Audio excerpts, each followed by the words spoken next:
দেখেন, আপনার হাতে অনেক অপশনস আছে। আপনার হাতে নেটফ্লিক্স আছে, আপনার হাতে টিকটক আছে, আপনার হাতে মোবাইল আছে, আপনার হাতে ইনস্টাগ্রাম আছে। আপনার হাতে অনেক কিছু আছে।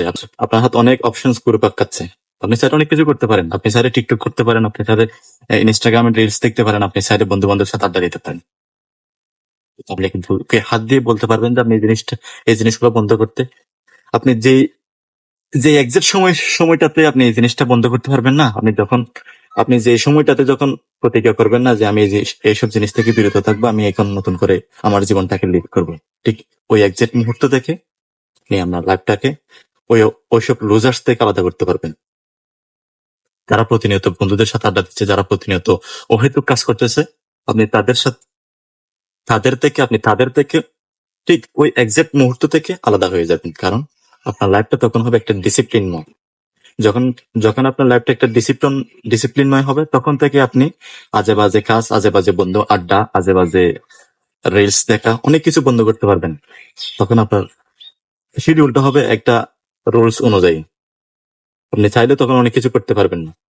এই তখন করবেন শুধু আপনার লাইফটাকে কিভাবে সামনের দিকে এগিয়ে নিয়ে যাওয়া যায়, আপনার লাইফটাকে কিভাবে সুন্দর করা যায়, নিজের জীবনটাকে কিভাবে সুন্দর করা যায়, ওই চিন্তা আপনার সময় মাথায় থাকবে। সো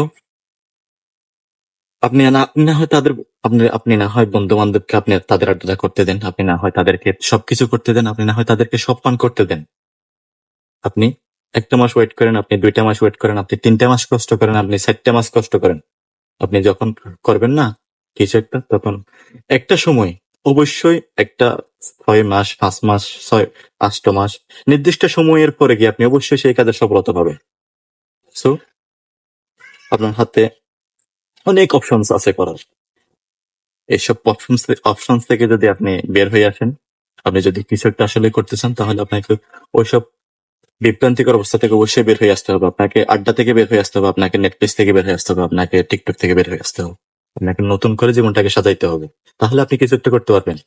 যদি আপনি কখনোই ওইসব থেকে বের হয়ে না আসতে পারেন, তাহলে আপনি কখনোই কিছু করতে পারবেন না। যে বন্ধু বান্ধবরা, যে মানুষটা এখনো টিকটক দেখে বা রিলস দেখে সময় পার করে, বা এখন আড্ডা দিয়ে সময় পার করে, সেই মানুষটা ঠিক 5 বছর গিয়েও সেম সেম কাজটা করবে। তার জীবনটা ঠিক সেমই থাকবে, তার কোনো চেঞ্জেস আসবে না। আপনি যদি এখনই শুরু করেন, আপনি যদি এখনই একটু কষ্ট করেন, আপনি যদি এখনই একটু সবকিছু থেকে বিরত থাকেন, তাহলে আপনি 5টা বছর পরে গিয়ে বা 1টা বছর পরে গিয়ে আপনি ওদের কাছ থেকে আলাদা হয়ে যাবেন।